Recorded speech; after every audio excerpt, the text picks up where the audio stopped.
The other side lost 2 trucks. Yeah. And the house is leaking, and his wife was so cute. She put stuff around trying to rearrange it so it wouldn't get wet because they were still sleeping in it. Oh, Lord. But, you know, you don't see this stuff until you get inside. Yeah, and it looks this good outside. Why are you going to go inside to look?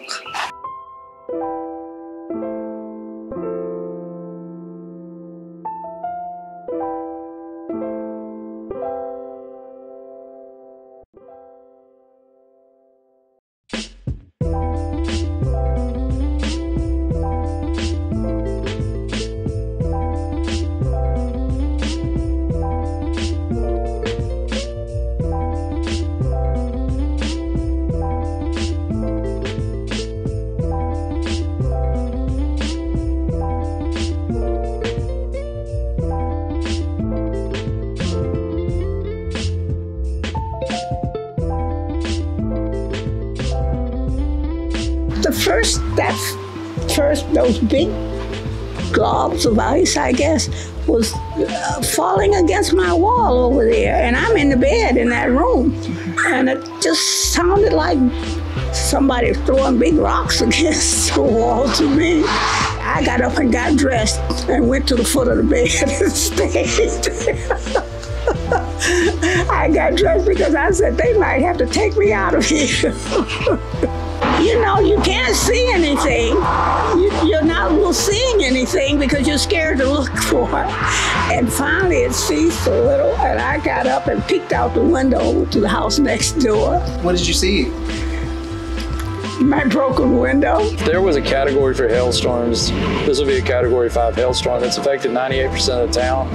And like I said, it destroyed about 80%, 90% of our automobiles. This is a town that doesn't have a grocery store, doesn't have a laundromat, doesn't have a pharmacy. Like many southern towns, it's got a Dollar General, but it's a mile away across a major highway. So even walking there is hazardous. And with the population of elderly folks that we have and disabled folks that we have, it's just not realistic.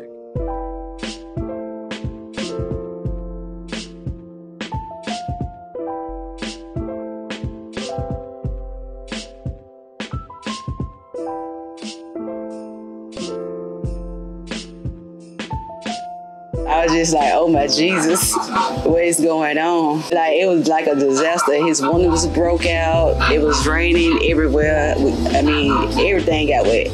Mattress and all. Clothes. It's very uncomfortable. We had to sleep on the couch.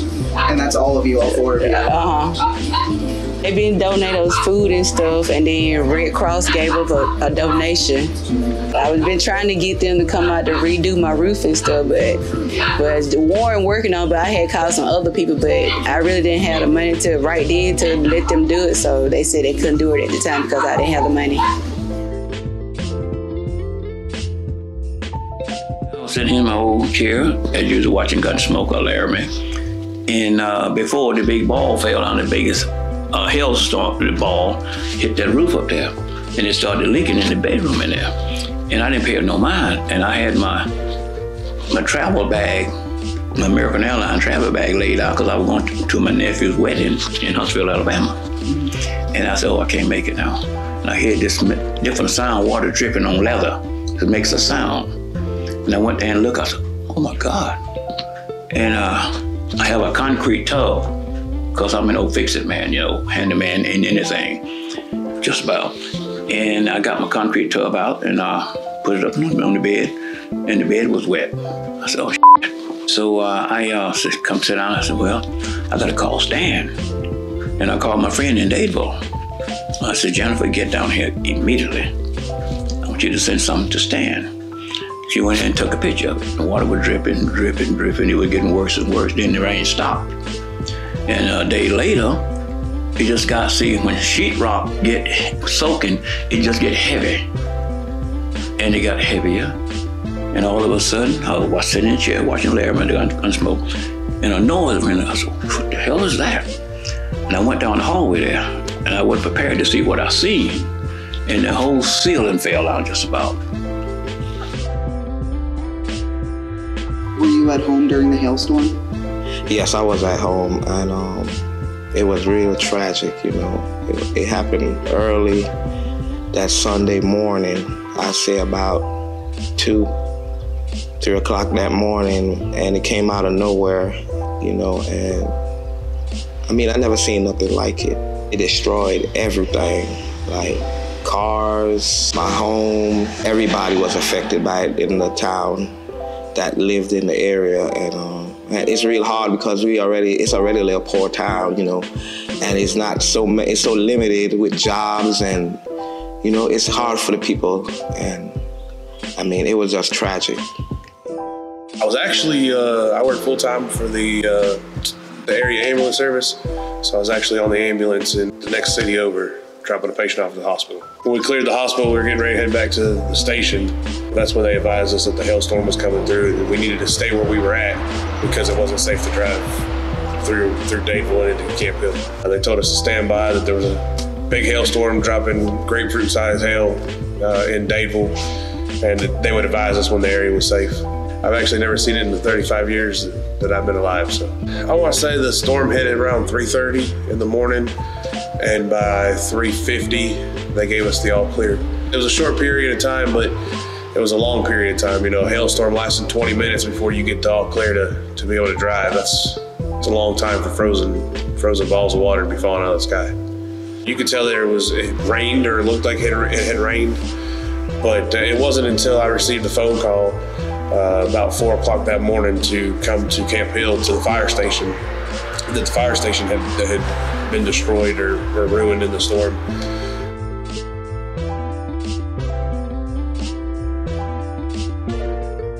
Anything that's red hasn't been claimed or work hasn't been done.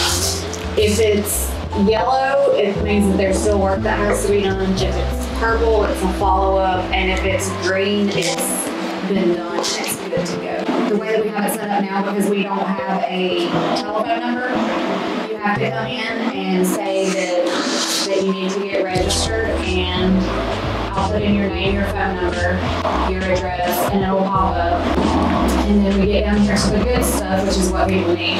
But when I first started, we didn't even have this. We were just emailing back and forth with Keisha in the mayor's office and saying, here's this address, this person needs it work.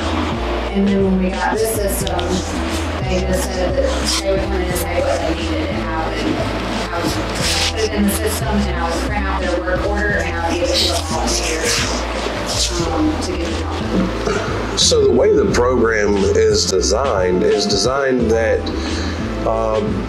anybody that has capability to the program can go in and select a work order. So there's nationwide, almost 2,000 cases nationwide. In Camp Hill, we've got 223.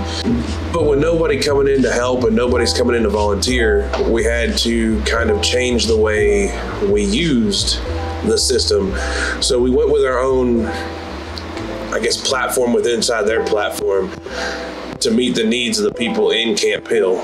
Before, we had to do everything by paper and just hand it out to the volunteer firefighters as they came in and worked 16, 20-hour days to try to get most of the tarps done. I know before the system came up, we probably tarped 80 houses without having crisis cleanup. We're basing everything we're doing right now on donations and the generosity of people's hearts to come in and help, whether it be tarp a roof or clean out a house or donate supplies.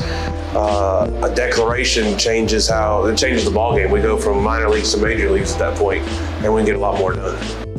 Thankfully, we finally got the storm shelter. I want to take a left and take you by it. We finally got the storm shelter open. It has sat here for about a year waiting on various inspections. And so this opened March 25th, I believe, the storm shelter to your right. And then a few hours later, this hailstorm happened. Opened a day before the hailstorm, and It takes a while to get one of these open. Apparently it's like 5 different inspections that have to be done. They have to install generators and everything. It's a pretty arduous process. So it's pretty good timing. We had about 14 tornado warnings. Thankfully, there was never a tornado when it happened in the year before. And so it's extremely important that we have this now. I've been really encouraged, the interest and the people who are using it. You know, we need these in every small town, probably more than one, quite a bit in a lot of these places, because sadly, tornadoes can hit just about any area in the state of Alabama, and some of the storms in East Alabama seem to have gotten a lot worse in the last few years when it comes to the severity of the tornado. So we're very happy to have this in town. And if you look on the storm shelter itself, you can actually see where the baseball to softball sized hail hit and knocked where the dirt was on it, and where I guess it had gotten some of the dirt and things and knocked it off. And if you look at our sidewalks, it's almost like some of them have been, you know, pressure cleaned. There's dots and things on it. People look at it and they're like, you can't get that many people in it. You absolutely can. There's a restroom inside it. These are, I don't know how many we have in this state. We probably need 5 times as many as we currently have. Right now, in a town this size, you know, a lot of times, sadly, they aren't taken advantage of because people just assume that these things aren't going to happen to them. And you have a lot of folks that, like in this region, that hasn't gotten a lot of tornadoes that become complacent. In areas that get tornadoes, they absolutely get used because the people are reminded of what they went through. This hailstorm is having that kind of effect on this town because when the hailstorm happened, it was so loud, and it was just, you know, it was so scary that anytime a storm comes up now, people are, you know, need to go to the storm shelter. To be displaced from your home, or to be housing displaced relatives in your home, right? And then have that happen within your own home. It's a very bad situation all the way around. Yeah, it's worse every time I've gone in there, and I just can't bring myself to do it anymore. We gotta get the help, you know, that family needs. We have a predominantly white volunteer fire department, and you know, these are, you know, working class, you know, white guys who maybe haven't noticed or been forced to notice in the past the injustice, the racial injustices these little towns face. And you know, the chief even in one interview was like, you know, what's going on? Is it this? Is it this? Is it because the town's predominantly black? You know, why? I have very strong feelings as to why all of that is, but to hear these people who traditionally, you know, would not have necessarily seen it that way has been something to see. And it's been one of the few silver linings of this thing, very few. Do you feel like Camp Hill has been forgotten about? Yes, I feel it has been forgotten. I think they never knew. Camp Hill's a real small community. Everyone's real tight-knit. You know, everyone waves when you go down the road. It's got a historical main street that, you know, if you come down and take a look and actually take the time to look into the town of Camp Hill, you'll see all the hidden gems that we have to offer. I'm not going to tell you what they are. Come find them. But you know, Camp Hill is a very good community. I've been here as a fire chief for a year now, and I don't see myself working anywhere else. When I retire from here, I'm going to hang it up. So this is where I want to be, and this is where I'm going to stay. Do you feel like your town's been forgotten about? I definitely think the town has been forgotten about. I think people don't care about this town because it's so little. We need everything. Food, transportation, money, because everybody got to be out of work, you know. It's hard, man. We already was going through it with the storm, and like, you know, I mean, it's really hard to see nobody's trying to help. Like, how people could be so cold-hearted when people are in need. You know, just overlook us. Oh, that's so sad. Okay, it's sad, but try to do something about it. Just don't say it. Be about it.